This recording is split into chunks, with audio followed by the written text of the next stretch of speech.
Ele é empresário, médico e agora foi eleito vereador em Jaboticabal. Com vocês, Dr. Célio, o Lula do bem. Dr. Célio, é um prazer receber o senhor aqui no nosso programa, no nosso podcast aqui em Jaboticabal. Uma honra ter o senhor aqui, pessoa que a gente estima, que a gente considera, conhecido não só em Jaboticabal, mas agora também notoriamente conhecido no Brasil inteiro, de âmbito nacional. Vou fazer uma breve consideração aqui sobre o senhor. Dr. Célio José de Moraes é um médico de família em Jaboticabal, nasceu em Passatempo, Minas Gerais, em 17 de 6 de junho de 1955 e tem 70 anos. Nas eleições de 2024 foi eleito vereador em Jaboticabal pelo PL, pelo Partido Liberal, com 830 votos, representando 2,34% dos votos válidos, ou seja, o que é bastante aqui para a nossa sociedade. Além de sua atuação na área da saúde, o Dr. Célio está ativo nas redes sociais, como o Facebook, onde mantém contato com a comunidade e é conhecido como Lula do Bem, após ser reconhecido pelo presidente Bolsonaro. É isso aí, Dr. Célio. Seja bem-vindo. Gratidão, querido Dr. Alamar.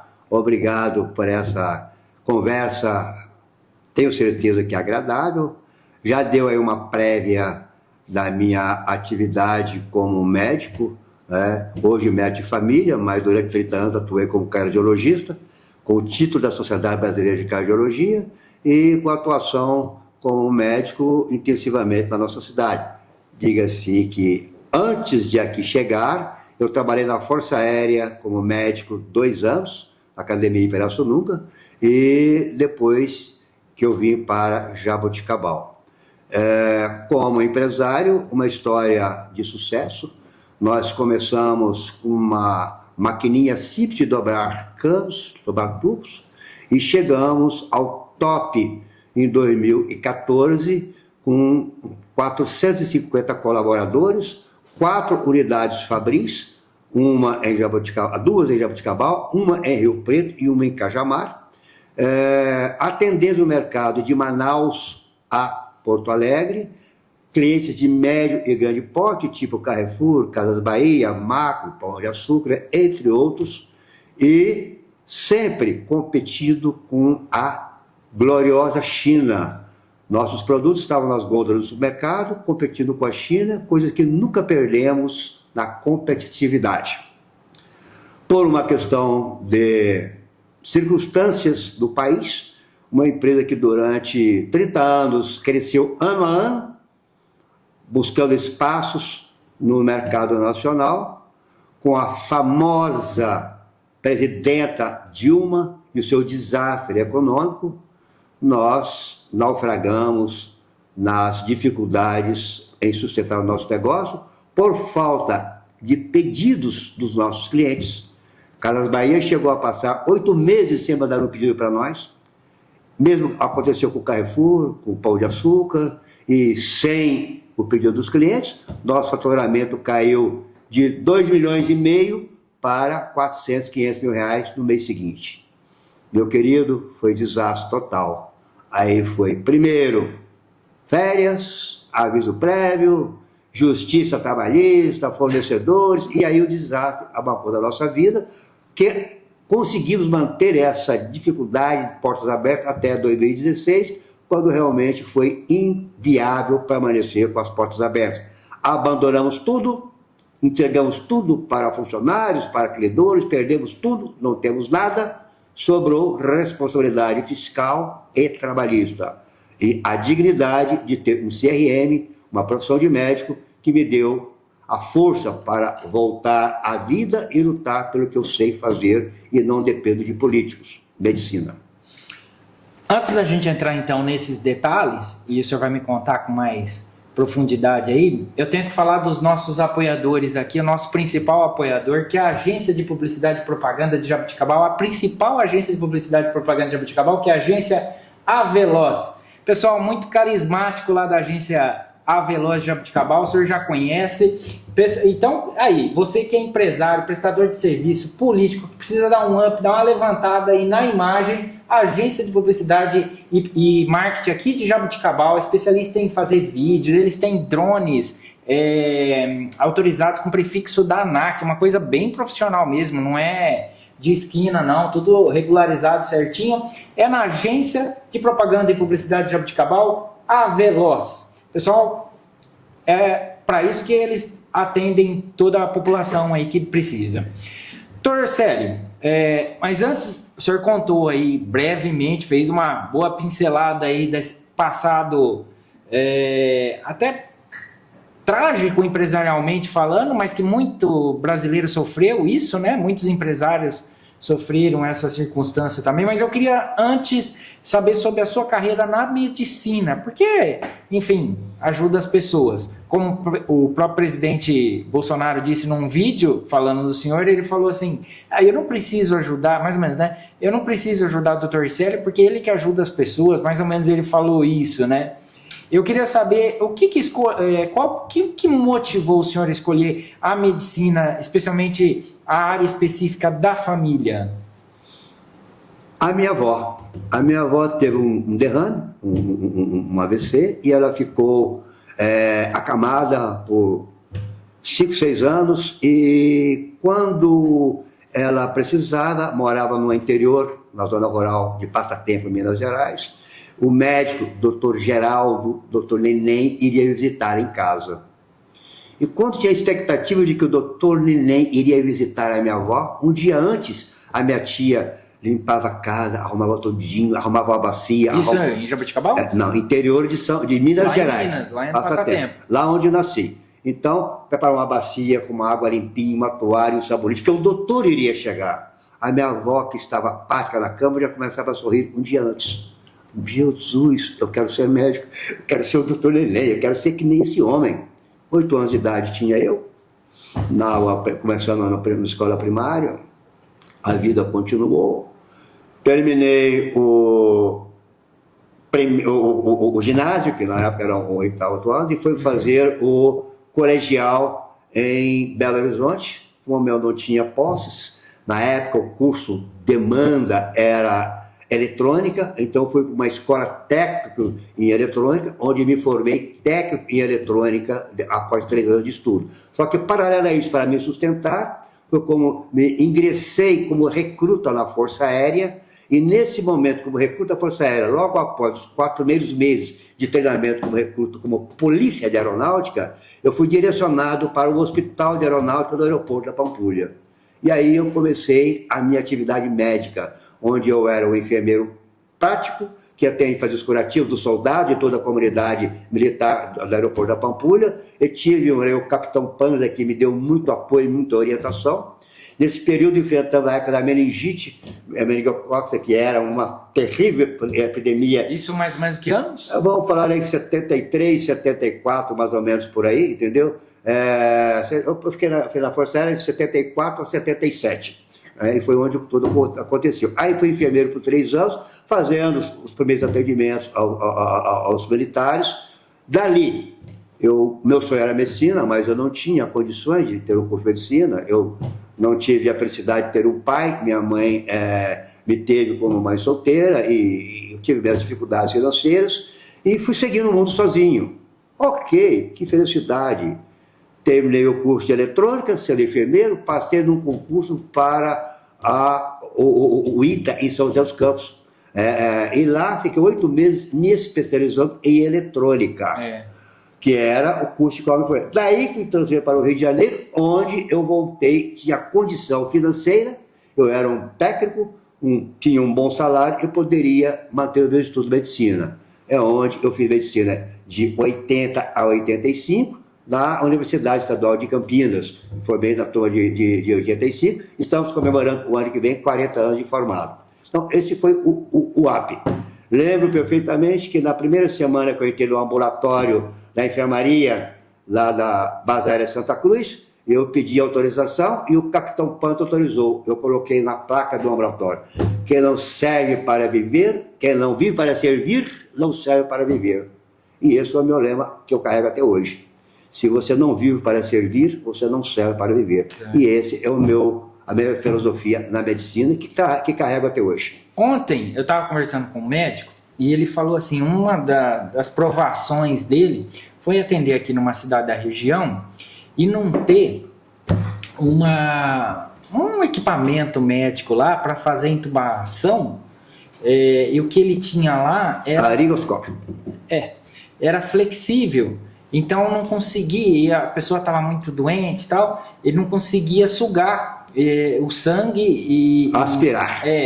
Aspirar, e daí, enfim, por não ter esse equipamento que precisava ser mais rígido, pelo que eu entendi ali, e daí ele não conseguia fazer esse procedimento. E o paciente morreu, e ele ficou muito triste com essa situação por conta da falta de equipamento ali. Ele já contou também que enfermeiro que não sabia fazer a massagem do jeito que tinha que fazer, detalhezinhos assim. O senhor passou por um grande desafio ao longo da sua trajetória como médico, seja na cardiologia especialmente? Teve alguma sensação, alguma experiência dessa? Um caso curioso, quando eu vim para Jaboticabal, vim da Força Via para Jaboticabal, eu dei plantão durante 5 anos, aos domingos, no pronto-socorro aqui, e era um médico só que atendia 120, 150 pacientes, atendia tudo. Um belo domingo, lá para umas 5, 6 horas da tarde, teve um acidentado, um Corcel XR3, um jovem abastado da cidade, sobrinho do saudoso doutor Aleudo Santana. Esse jovem estava todo machucado, rosto ferido, mais de 50 estilhaços de vidro pelo rosto, e eu de plantão, não tinha muito o que fazer, uma hemorragia grande, né? E eu iniciei um trabalho de começar a estancar a hemorragia e dar ponto desse cidadão. Um determinado momento, esse jovem falou assim, eu não vou ficar com cicatriz. Eu falei, como você não vai ficar com cicatriz? Eu sou só um médico que estou salvando tua vida e tirando tua hemorragia. Eu não sou cirurgião plástico, eu não tenho cirurgião plástico para te oferecer nesse momento. Aí o doutor Aleudo Santana, que estava na porta, observou assim, doutor, continua o seu trabalho.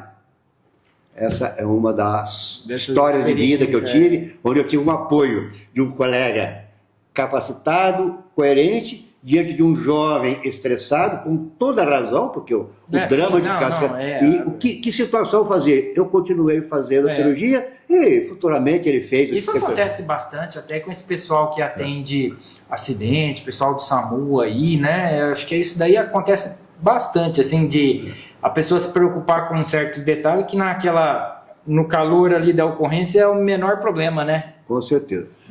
E daí, justamente isso que eu queria saber. A sua visão de médico influencia na sua visão política? Porque o senhor está lidando com vida, está lidando com sequelas da vida, com a doença, com a moléstia, justamente quando a pessoa está ali naquele momento mais frágil da vida, né? Eu acho que traz uma visão interessante, assim, para a atuação política, né? Para saber aonde que a atividade política tem que ser mais atuante. É assim mesmo? No currículo médico, doutor Alamar, nós temos disciplinas como medicina preventiva e medicina sanitária. Faz parte da formação do médico essa atividade de medicina, de política da medicina. Há sempre um viés político... Deixa eu só te cortar. Porque eu, assim, academicamente falando, o advogado tem mais noção política que o médico, vamos pensar assim, academicamente. Por quê? Porque o advogado ali na formação, o bacharel em direito, tem teoria geral do Estado, estudos do mundo econômico, as matérias lá que analisam até formas de governo, questão de legislação tributária com a administração pública, o próprio direito administrativo que cuida da administração pública, legislação de administração pública. Então, assim, é mais afeto ao bacharel do direito, normalmente, né? Mas a própria história de Jaboticabal na Câmara mostra que sempre a gente teve um ou outro médico ali participando do Poder Legislativo, né? Continua, doutor Sérgio.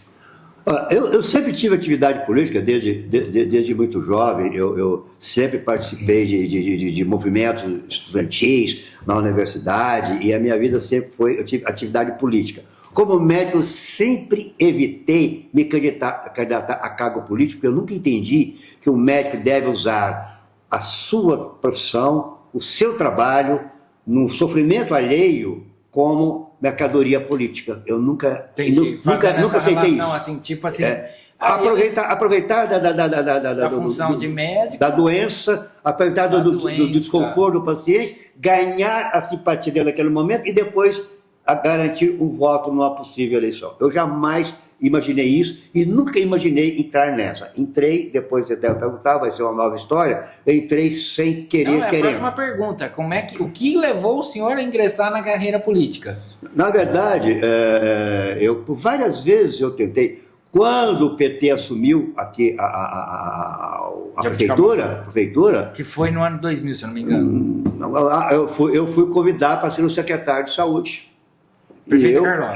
Não, Bacarim. Não, do Bacarim. E eu realmente era amigo, tinha bastante relacionamento com todos eles. Eu disse para eles, olha... década de 90. Realmente, para mim era um orgulho. Eu médico jovem, cheguei na cidade, estava bem preparado, vim de uma boa universidade e tal, tinha algum... Mas me foi exigido filiação no partido. Eu não aceitei e chamaram um colega lá de Taquaritinga para ser o secretário de saúde. E naquele tempo que o PT tinha uma boa demanda...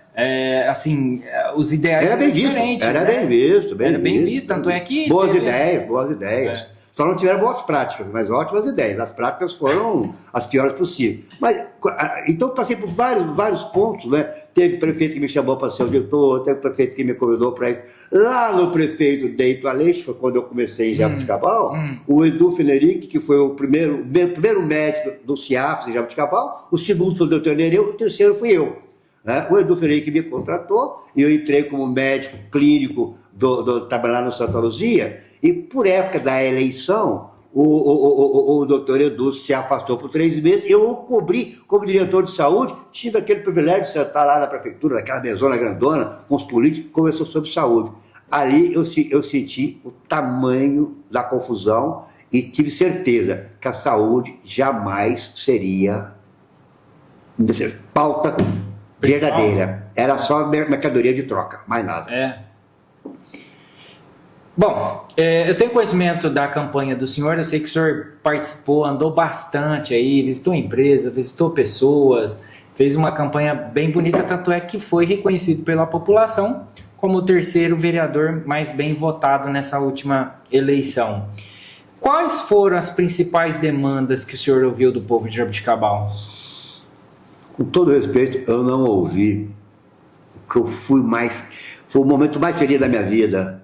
Por todo lado onde eu estava, as pessoas me abraçavam e me lembravam pessoas que eu tratei há 30 anos atrás, há 40 anos, que eu cuidei do pai, que eu cuidei do irmão, que eu dei emprego, que aconteceu. Então foi um momento muito, muito agradável na minha campanha. Não tive momento algum, ouvir barganhas e ferramentas de troca. Não abri espaço para meus eleitores lhe pedirem. Não, mas e do povo em si? Não, o povo não me pediu isso, não me pediu aquilo. Não, foi um negócio estranho. Eu realmente não vi o mundo político. Eu falava assim, olha, essa é a minha história, eu nem peço voto. Se você achar que vale a pena, vote em mim. Dessa maneira. Uma campanha diferente. Eu não sei, depois que eu fui ver bem como que a campanha é feita, como que as pessoas são eleitas, reeleitas e se mantêm no poder, que eu fiquei um pouco assustado. E confesso, estou assustado. Como que a política em si, ela acontece. Porque não é pela capacidade, não é pelo talento, não é pela inteligência, não é pelo trabalho, é pela liderança pontual, material. Isso me chocou muito. E aí o senhor faz eu pensar 2 questões. Primeira, sobre o que o senhor falou, que não ouviu pedidos do povo e tampouco de outros políticos sobre barganha política, de outros agentes políticos. O senhor se sentiu ou se sente, com base que o senhor já tem uma conotação nacional, o senhor é reconhecido por um presidente da República, onde o senhor vai, quando tem aquelas manifestações patriotas em São Paulo, o senhor é reconhecido, é uma figura exaltada. O senhor se sente uma celebridade política já? Eu digo para você que eu não sinto, eu sou, embora não pedi, não desejei e não busquei. Eu sempre tive com a minha bandeirinha e meu chapéu do Brasil, desde 2013, em todos os movimentos. Sempre. E nunca almejei esse ponto, até porque a semelhança com o Lula nunca me deu orgulho de ser. Sempre eu tive a aceitação, porque eu não tenho como negar, e procurei conviver o melhor possível com ela. Todas as pessoas que me encontraram comigo de todos os tempos no avião onde eu ando, no trem, na rua, no bar, na igreja, elas encontram, elas são agradáveis, dão um sorriso, elas têm felicidade. Verdade, eu presenciei isso. Ficam feliz quando me vê, quer tirar fotografia comigo. Então eu vou negar para você que isso não dá vaidade na gente, não me dá orgulho. Hoje eu não tiro mais o meu chapéu, eu durmo com o chapéu. Eu não tiro, meu irmão, é a minha identidade. Virou uma identidade. E eu não vejo agressividade em ninguém, eu vejo um sorriso, eu vejo talvez que o povo vê em mim o que eles gostariam que o Lula fosse. Um cara bacana, que andasse na rua, que abraçasse as pessoas, que beijasse as pessoas, que conversasse com as pessoas, que só temos um no Brasil que faz isso, Jair Messias Bolsonaro. Mas ninguém tem talento para fazer isso. O homem é um fenômeno, e eu tive o privilégio de ser, conhecê-lo, de conviver com ele, conversar com ele por poucos momentos, mas talvez 5 minutos vale mais do que 5 anos ou 50 anos. 5 minutos com o presidente Bolsonaro é uma felicidade incrível. Peraí, antes de eu me contar sobre essa relação pessoal do senhor com ele, afinal é o presidente da República, eu queria perguntar, daí o senhor falou assim, que está assustado com a política porque muitas das vezes não é a competência que é exaltada, mas o que? A barganha política, o interesse financeiro, troca, como é que funciona isso? O que o senhor está percebendo? Que ainda nem começamos, ainda estamos no início, né? Doutor Alamar, no passado o Alexandre Garcia entrevistou o presidente Figueiredo e ele deu lá uma entrevista. Os curiosos que vão ver essa entrevista. Deixa para lá, doutor, deixa essa pergunta para depois. Eu não tenho nenhum conhecimento, nenhum talento para poder falar sobre isso, até porque eu não tenho muito relacionamento com políticos, eu não tenho vivência, eu não tenho experiência e não vou dizer de algo que eu não sei e não convivi. O que nós percebemos é que o mundo é diferente do que o mundo que o eleitor imagina. O candidato não é o que o eleitor imagina, não é. O candidato não é o que o eleitor imagina? Não. O candidato é uma pessoa que precisa do eleitor e ganhou o voto por N maneiras, N formas. Conquistou o voto por N formas. Muitas vezes não é pela competência, pela qualidade, pela história e pelo currículo. É por condições que eu não tenho como falar, até porque nem tenho direito. E todos os candidatos que são eleitos pelo povo e são líderes. E são pessoas benfeitoras naquela comunidade onde ele faz, dessa maneira ou daquela, eticamente louvável, não eticamente louvável, não vão entrar. Todos são. O que nós precisamos... Claro, quando tem o reconhecimento do povo... O que nós precisamos é como fazer isso virar bem para o município, para o estado, para o país. É aí que eu tenho os meus questionamentos. Mas conta então pra gente como é que foi a tua convivência, como é que é até a tua convivência com o presidente da República. E eu falo presidente porque não existe ex-presidente, como não existe ex-prefeito, não existe.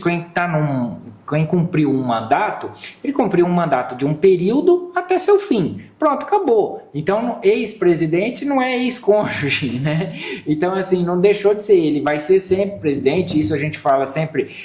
Não é só para o presidente Jair Messias Bolsonaro, é para a presidenta Dilma, enfim, para todos os presidentes, para todos os prefeitos. A gente fala o ex no sentido assim, de passado, mas formalmente falando, oficialmente falando, na verdade não existe ex, porque ele cumpriu o seu mandato, né?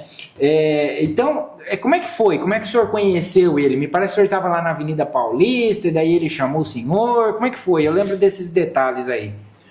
Eu vou retroceder um pouco 2013, 17 de junho de 2013. Eu estava assistindo uma missa na Igreja do Paraíso, em São Paulo, no Paraíso, e tinha aquela manifestação fantástica dos 200 reais, dos 220 centavos, dos 100 mil multidão. E o padre falava assim, padre Surreal, Deus proteja, Deus proteja, Deus proteja. Ao sair da missa, eu tinha um compromisso com meu cunhado de tomar uma cerveja. Eu cancelei a cerveja e andei pela passeata. 17 de junho de 2013. E ali eu senti o que é um povo. Não tinha droga, não tinha bebida, não tinha nada, não tinha violência, eram famílias, eram jovens pedindo, cada um pedindo a sua coisa. Dali em diante eu participei de inúmeras, as mais fortes foi em Brasília, 2019, onde eu fui muito apaixonado, como Sósia do Lula, Pichuleco, 171. Então a saga foi longa, até que depois de junto com a equipe, Deixa eu entender, daí o senhor ia lá para Brasília, para as manifestações? Não, é para trabalhar, ia pela empresa, ia trabalhar e entrava, entrava no barco, e punha a bandeira do Brasil e partia para a avenida, porque eu sabia que a única salvação era realmente mudanças do país. Tá. Eu senti na carne que perdi uma empresa e eu sabia que não tem outro caminho. Se a política econômica não vai... É importante o que o senhor falou, sentiu na carne... Senti, eu sei exatamente o tamanho do preço de uma má gestão pública.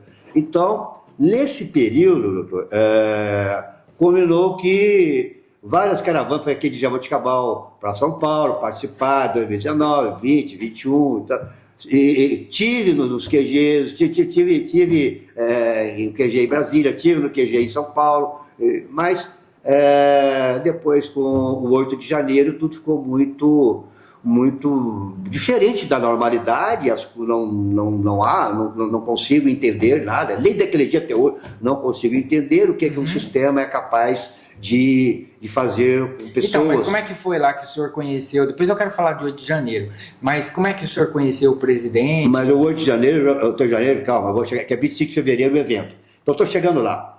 De 8 de janeiro, eu já vou pular para o 25 de fevereiro. Então, no 8 de janeiro foi muito difícil para todos nós, e todos nós tínhamos medo de participar, de ir para os eventos. Né? Então, no 25 de fevereiro, foi o presidente Bolsonaro, junto com o Malafaia, chamou um evento na Avenida Paulista, sem protestos, sem nada, só para poder... Sem cartazes, sem agressivo, só para poder pedir para o STF madeirar. E lá na Paulista, estava eu e minha filha, que está inclusive na foto, e bem longe do palco tinha muita gente.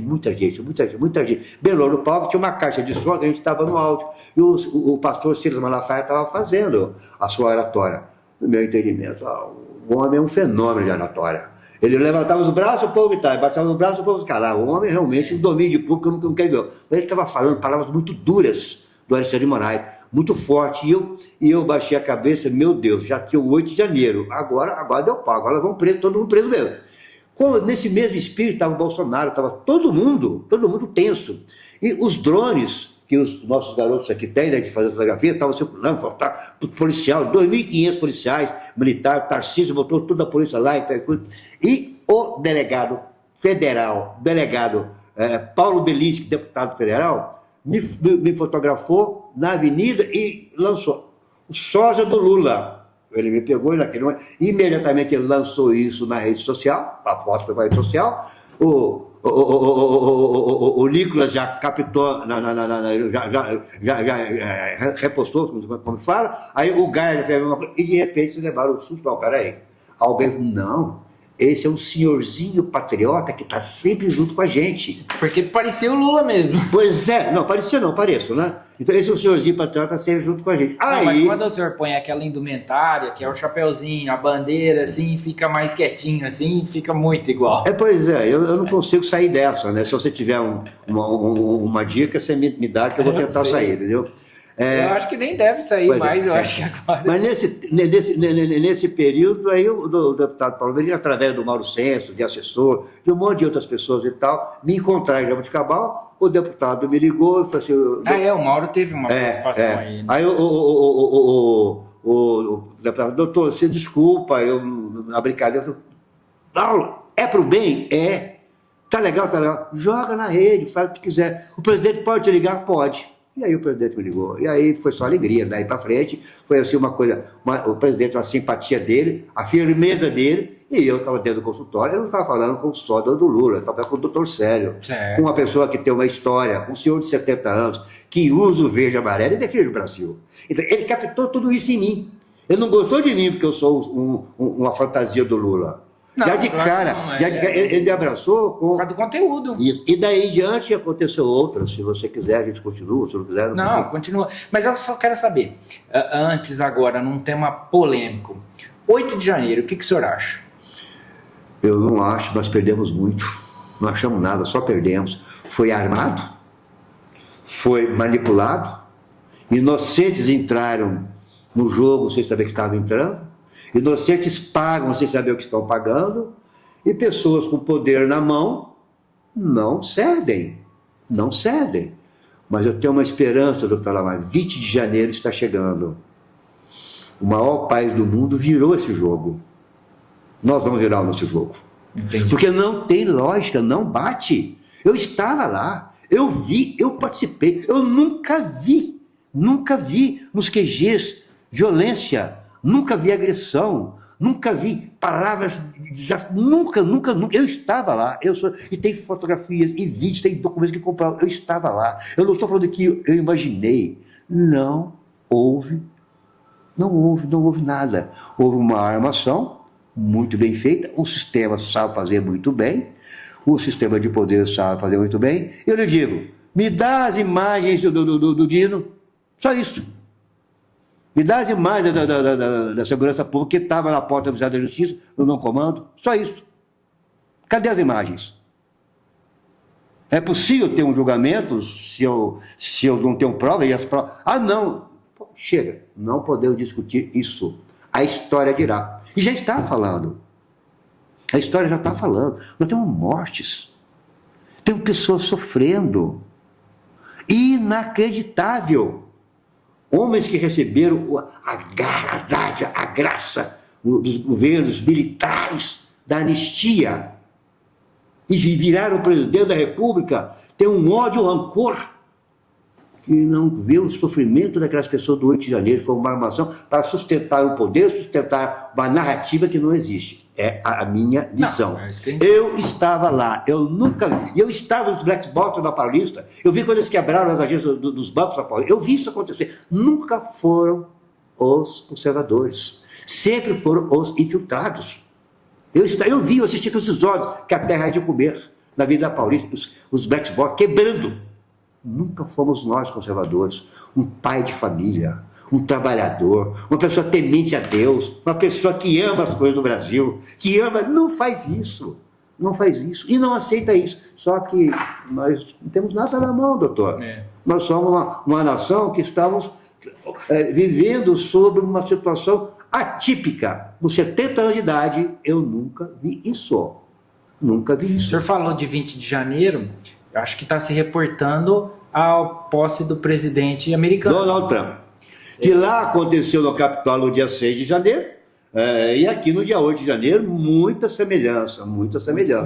E o que indica é que Deus tarda, mas não falta. A verdade sempre vai ser... O que o senhor quer dizer, quando Deus tarda, mas não fale, é que, por exemplo, lá ele sofreu também, não foi reeleito, né? Biden que foi, e agora ele volta ao poder no dia 20 de janeiro. O senhor acha que existe a possibilidade do presidente Bolsonaro voltar? Com certeza absoluta. Não existe outra. Me dê motivos para que eu não volte. Quais são os motivos pelo qual não volte? Uma narrativa, né, que não sustenta. O doutor é advogado, sabe que não sustenta. Por melhor que seja advogado, não sustenta. Os fatos são escancarados. As imagens são escancaradas, os documentos são escancarados, as montagens são escancaradas. Deixa eu te perguntar uma coisa, agora relacionando essa possibilidade com a nossa vivência aqui. Salvo engano, o presidente Bolsonaro foi condenado, eu não sei se transitado em julgado, ou seja, sentença definitiva, não tenho esse conhecimento, e ele está inelegível. A gente tem um ex-prefeito de Jaboticabal, e agora eu estou até falando ex-prefeito errado. Vícios. Vícios. Comum. Me peguei no erro. Justamente condenado também e também inelegível. Cada um com a sua característica ali, a sua conduta que foi pela justiça tida como irregular, trouxe essa punição. O senhor não acha que, se voltar atrás lá do presidente, inclusive por ser o presidente nacional, isso daí pode abrir um precedente, por exemplo, para ir desencadeando nas instâncias inferiores e caindo, por exemplo, até aqui em Jaboticabal, tornando aquele que era inelegível, e não é nada contra o ex-prefeito, não é nada disso, estou colocando na nossa vivência, dependendo das pessoas,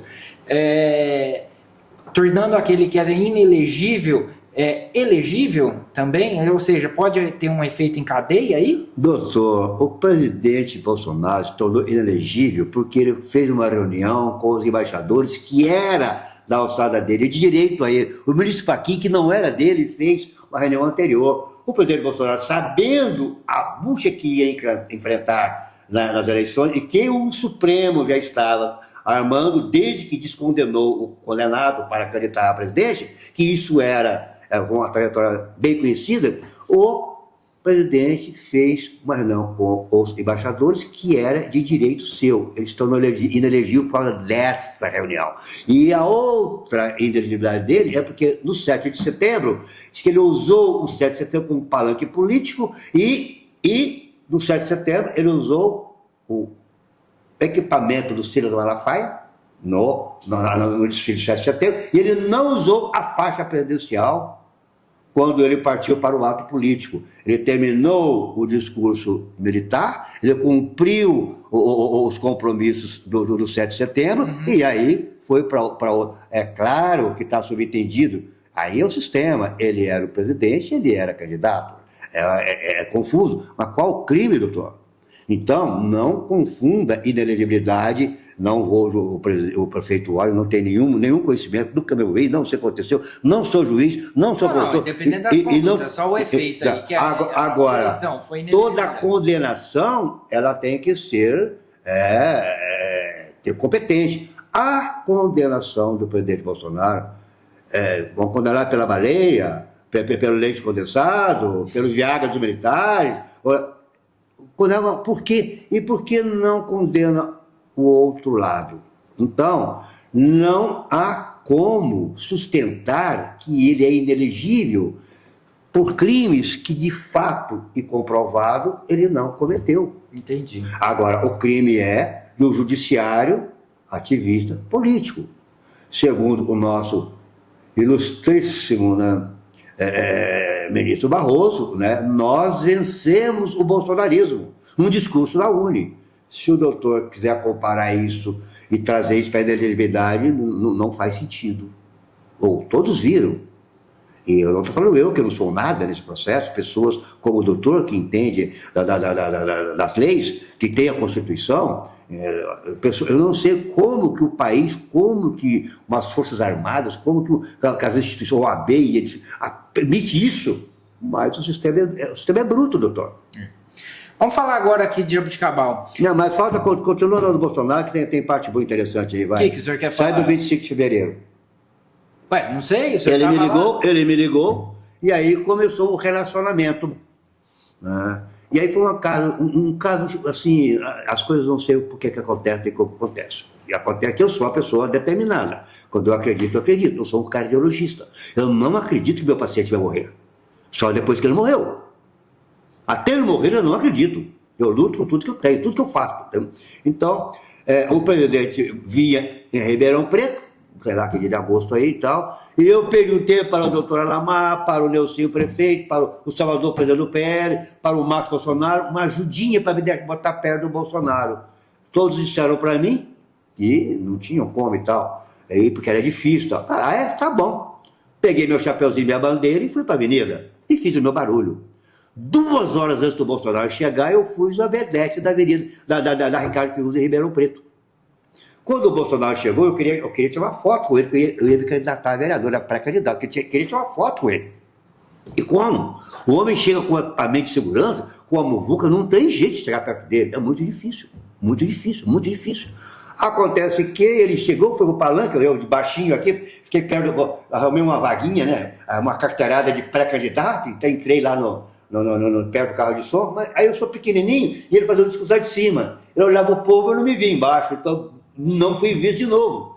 Quando ele saiu do carro de som e desceu para fazer aquela carreata que ele faz lá com o povo, e eu tentei, mas eu não dei conta. Aí então eu falei, mas se eu não for agora, eu não vou nunca. Aí eu avancei. O Estácio, que é o segurança dele, que é um 4x4, me empurrou, me deu só um cotovelado, eu quase caí e não deixou chegar perto. Eu falei, eu sou sócio do Lula. Ele olhou para mim, no que eu falei isso, o Bolsonaro apontou, Jaboticabal! Ele apontou no dedo, eu ajoelhei, fiz o nome do pai na frente dele e agradeci a Deus. A minha fotografia estava garantida. Esse homem me agarrou pelo pescoço e me rodou a vida inteirinha. Tirou o governador do lado dele e botou eu do lado dele. E foi conversando particularidades eleitorais, políticas comigo na passada inteira. Foi para o restaurante Pinguim, ele me convidou para almoçar na fazenda do Paulo Junqueira, que eu não tinha nem conhecimento, hoje eu conheço, mas não sabia nem como que era. E eu disse, nessa eu não vou entrar. Mas parou no Pinguim. No Pinguim ele me botou na cabeceira da mesa. E aí veio o seu ajudante de hora e tal, pediu licença para eu poder... Ele gritou, não, eu botei ele sentado aí. Uau! Não, senador, eu botei ele sentado aí. Ele me deu essa deferência. O homem disse aqui em palco de público que se apaixonou por mim. Está gravado. E realmente foi assim uma coisa. E aí ele me apresentou para os governadores, os senadores. Doutor Sério, uma pessoa patriota, um médico cardiologista de Jaboticabal, que eu tive o privilégio de conhecer. Daí para frente, doutor, aqueles que nunca me conheceram passaram a sorrir para mim. Estava todo na mesa assim. E quando terminou o almoço, ia para a fazenda. Eu falei para minha filha, doutora Ana Gia, filha, vamos vazar, que esse mundo não é nosso. Nós não sabemos nem conversar com ele, então só todos vamos embora. E vim embora para casa. Só que a saga continuou. Ele me ligou e falou assim, doutor, lá na Câmara, o senhor candidata a vereador, faz uma boa vereança e vai para Brasília comigo em 2026. Uau, como deputado federal. Uau, eu não sei de nada. Né? E aí... Deputado estadual ou federal? Federal.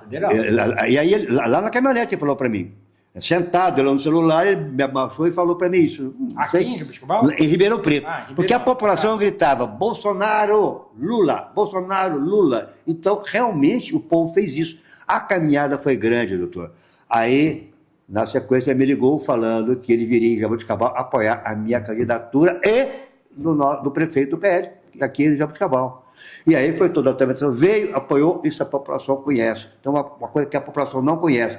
De Jaboticabal, ele saiu para Sertãozinho, que eu não achei por bem estar por perto, porque era as vezes dos vereadores candidatos de lá. Foi para Franca, eu também não me meti, achei que era verdade.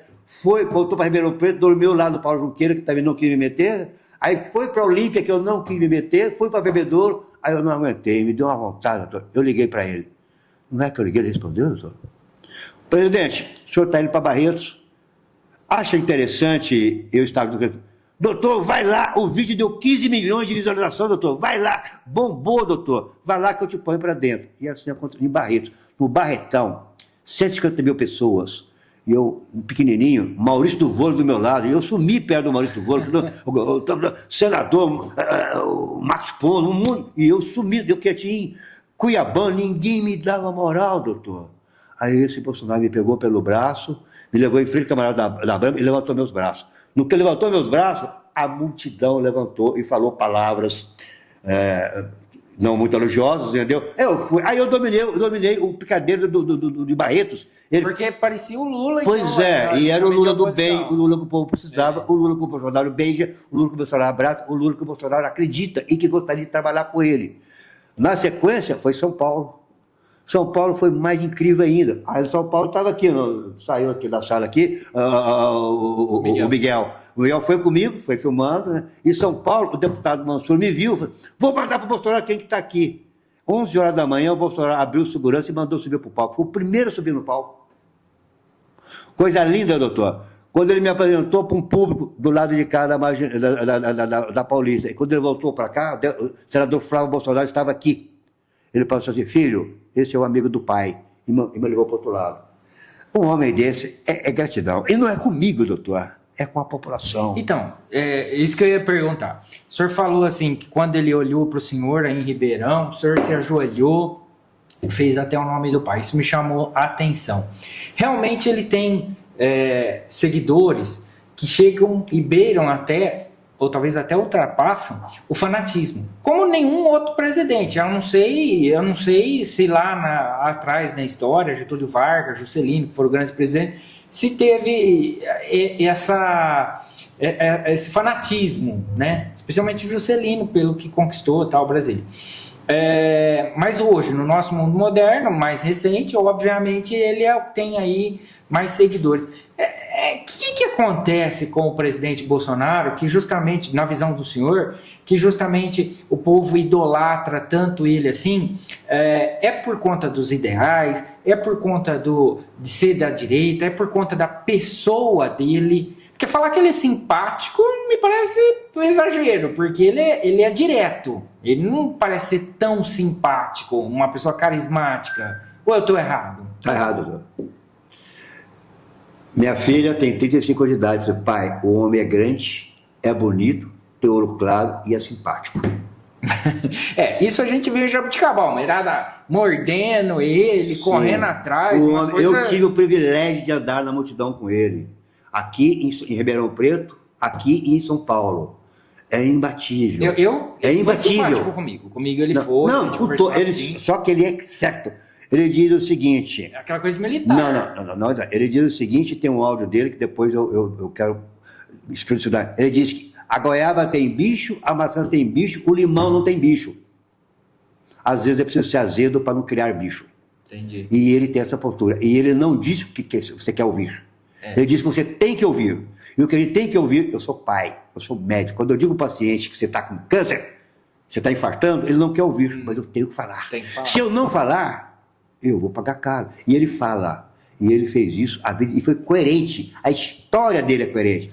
O povo gosta de pessoas coerentes. A mentira tem perna curta. Você conta ela hoje, ela não sustenta. A verdade jamais some. É verdade. Os dogmas. E ele é assim. Ele é inteligente, muito acima da média, muito capaz, muito bem preparado.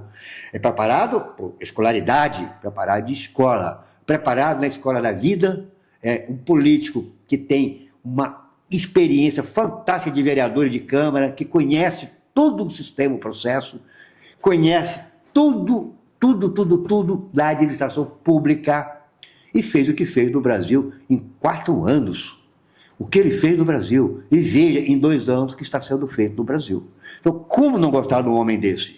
Não existe outro ídolo dele. Eu conheço, já estive na rua com João Paulo II, estive na rua com o Papa Paulo Francisco, estive na rua com o Roberto Carlos, estive na rua com o Nelson Piquet, com Ayrton Senna, com o Michel Campos. Não tem para ninguém. É verdade. Ele Jair Messias Bolsonaro. Arrasta multidões. E é pessoas de todos os níveis sociais, em todas as classes e todas as idades. É impressionante como ele é adorado por crianças, por mulheres, por todas as classes, para não correr aqui o risco de arrumar problema. Tá. Deixa eu perguntar, e a gente já está encerrando. Tá bom. Já estamos quase que encerrando, só tem mais uma pergunta que eu queria fazer. A gente não entrou, acabamos... As histórias que o senhor tem sempre cativo e daí acabamos... 70 anos, doutor, de história. O que tem de história rende. E eu queria saber, assim, como vereador agora, o senhor já tem algum projeto de iniciativa, assim, que já para colocar a partir do ano que vem, seja ligado à saúde? Eu imagino que a principal característica do senhor vai ser ligado à saúde pela sua história. Mas, enfim, tem alguma ideia de algum projeto que a gente já pode contar em 2025? Doutor, todos os projetos meus estão no meu Instagram, estão documentados. Qual que é o principal? Todos. Fala um pouquinho para a gente. É que eu estou tendo dificuldade, doutor, porque eu tinha um partido, o PL, que eu fui eleito pelo PL, tem mais um outro vereador, Ednei, o vereador Ednei está eleito pelo PL, mas nós temos, e o meu prefeito não se elegeu. E você, o meu vice, não se elegeu. Elegeu o professor Emerson com uma votação expressiva e ele está no comando da cidade. Ele tem o projeto de saúde dele, ele tem a equipe dele, a qual eu não fazia parte. E eu estou tentando, de todas as maneiras, ser aceito, mas não fui aceito. Já tive 2 horas de conversa com o prefeito, 2 horas com a vice-prefeita, 2 horas com o Quinteiro, 2 horas com o Edu Federico, 2 horas de administração. Voltei a ter 2 horas com ele e eu senti que os meus sonhos são difíceis de realizar, mas eu não vou desistir, porque eu preciso melhorar a saúde de Jaboticabal. A saúde dos meus pacientes que consultam comigo, eu garanto. Mas dos 70 mil habitantes de Jaboticabal, eu entrei na política só para isso, para melhorar essa saúde. Eu tenho conhecimento, eu tenho experiência, eu tenho relacionamento para fazer isso. Eu não tenho a força política municipal. Estou buscando e compor, e a minha ideia é compor com tudo. Eu falei para o prefeito Emerson, quando ele me ligou, me parabenizando por ter. Prefeito, abraça o meu projeto de saúde, que eu sou 100% Emerson.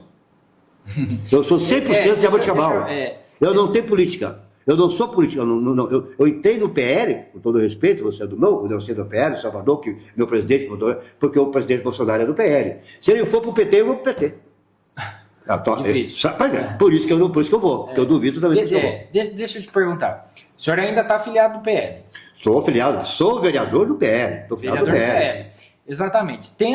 Considerando que o senhor apoiou, o senhor trabalhou na coligação que concorreu... Mobiliza Novo PL. Que concorreu mas que concorreu com o prefeito eleito, o senhor vai ser de oposição, tem essa ideia? Ou vai ser uma oposição coerente? Ou não vai ser nem oposição? O que o senhor acha a respeito? Porque eu acho que na prática mesmo é depois que entra lá que a gente vai estudando. Doutor, eu vou ser a minha posição. Vou ser fiel aos meus princípios.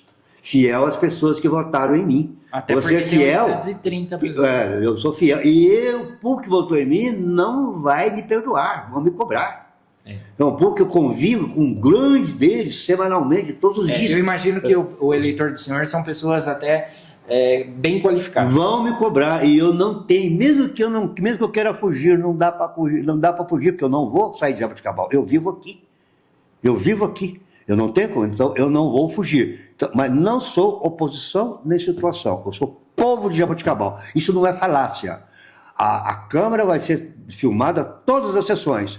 E a população vai ter a oportunidade de ouvir o meu posicionamento. Se eu concordar, concordo e ponto. Se eu não concordar, não concordo e ponto. Tudo é negociável, desde que seja em benefício da população.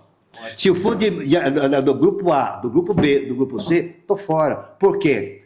Não tenho mais idade para almejar benesses. Sou feliz, sou abençoado por Deus, tenho muito mais do que eu mereço. Realmente, está aí o presidente Bolsonaro, uma pessoa, um presidente de Jaboticabal apoiar um cidadão, um senhorzinho patriota, entendeu? Então, eu sou muito grato a Deus, muito grato à minha religião católica que eu frequento, sei que nós somos, sou muito respeito a todos os evangélicos da cidade, a todas as religiões, mas eu sou católico que frequento a igreja. E eu sou grato a Deus. Uma última pergunta agora, que eu não posso sair daqui sem fazer essa pergunta, já que o senhor falou, que o presidente falou, 2026 estamos juntos lá no Congresso. Existe essa possibilidade, sim ou não, só? Doutor, o senhor está me enganando? Não foi isso que eu te falei?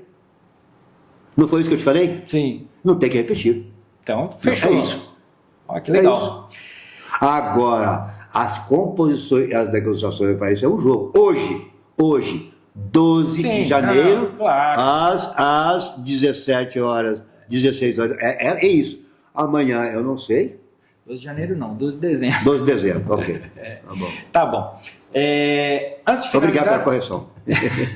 Antes de finalizar, eu tenho que aqui novamente agradecer ao nosso apoiador, a Agência de Publicidade e Marketing de Jaboticabal, a principal agência de publicidade e marketing de Jaboticabal, a Veloz. Você que precisa dar um up aí na sua imagem, na sua empresa, na sua prestação de serviço, na sua característica, enfim, o que você precisar, a agência de propaganda de marketing, fazer vídeo, fazer banner, outdoor, nem sei mal o que, é uma infinidade de serviços que a galera lá faz. A agência de publicidade e marketing de Jaboticabal, a principal é a Veloz, que QR Code está na tela. Torcélio, foi um prazer receber o senhor aqui. O senhor é uma grande personalidade, não só para Jaboticabal, e agora está se tornando para o país e com todos os méritos. Eu agradeço muito a presença do senhor aqui, a casa do senhor, sempre que precisar. Espero receber o senhor aqui a partir do ano que vem, já como vereador empossado, com as contas devidamente aprovadas, tudo certinho, que isso daí é muito importante, seja para o senhor, seja para a população de Jaboticabal, que vai ter o respaldo aí do vereador. O senhor fica à vontade com a câmera, se o senhor quiser desejar um feliz ano novo para a população, enfim, fica à vontade, pode falar com a população de Jaboticabal, doutor Sérgio, fica à vontade. E do Brasil, né? Doutora Alamar, como eu disse, foi uma surpresa muito agradável a minha campanha, onde eu não ofendi e nem fui ofendido. Eu fui abraçado, eu fui ovacionado e a mesma coisa também eu retribuí. Então foi muito agradável. O doutor Alamar é uma pessoa que eu não conhecia, conhecendo na campanha, foi um privilégio, manquitoro lá com a perna quebrada e a gente empurrando a sua cadeira, coisas maravilhosas. Maravilha nem tanto. Coisa maravilhosa, porque passando, tudo passa, doutor, até uva passa, tudo passa. Os problemas passam, a gente fica. População de Jaboticabal, eu sou muito empolgado no que falo e eu tenho muita energia, apesar de alguém achar que velho não tem valor, eu tenho muito valor. Eu considero que em Jaboticabal sou um único médico que tem a bagagem para falar de medicina de periferia com 40 anos de serviço prestado ao município. Com todo respeito aos mais jovens, mas eles não tiveram 400 mil consultas do município em 40 anos como eu tive. Então, eu ouvi as pessoas. Eu converso todos os dias, o paciente senta do lado de cá, eu do lado de cá, e junto a gente busca um caminho. Aí, o meu sonho, e o motivo pelo qual eu entrei na política, é melhorar a saúde das pessoas. E saúde, meus queridos, custa barato, é muito simples. É só fazer a lição de casa. Quanto mais arroz com feijão, mais sucesso tem a saúde. Quanto mais biscoitinho, mais chocolatinho, quanto mais docinho, com mais sorvetinho, mais desgraça na saúde. Em um ano de 1700, o americano comia 2 quilos de açúcar por ano. Em 2010, comia 80 quilos de açúcar por ano. A pior droga do mundo chama-se açúcar. E a medicina vive das doenças causadas pelo açúcar para angariar riquezas e poder. É só a gente fazer a lição de casa lá na Estratégia da Família, fazer uma medicina básica e simples, sem muito dinheiro. Aliás, falei para o professor Emerson e para a doutora Andréia e para o Renato Quinteiro que a Estratégia da Família no município em todo, o projeto que eu tenho para o município, não onera em 1 centavo o orçamento já da saúde. É só pegar 1 centavo do exame tal, 1 centavo do laboratório tal, 1 centavo e colocar na Estratégia da Família. É só fazer a base. Depois que a gente fizer a base bem feita, é correr para o próximo passo, que são as especialidades, as referências. É o outro passo. Não dá para conversar sobre um encaminhamento, um exame sofisticado, sem antes ter um bom dia do doutor. E sem antes atender o paciente que está agoniado e precisa de uma palavra do médico. Um beijo a todos, que 2025 seja para nós um ano especial e com certeza a saúde será para nós. E oremos para que o nosso Brasil volte a ser o que era. Muito obrigado, doutor Célio. Eu desejo também para o senhor um ótimo 2025, que todos os seus projetos, especialmente na Câmara, se realizem, que a população possa contar com o senhor, que eu tenho certeza que vai, não só a população de Jaboticabal, mas como futuramente do Brasil inteiro. Muito obrigado pela sua presença, eu agradeço de coração mesmo. Pessoal, a gente encerra por aqui, até o próximo programa. Fiquem com Deus.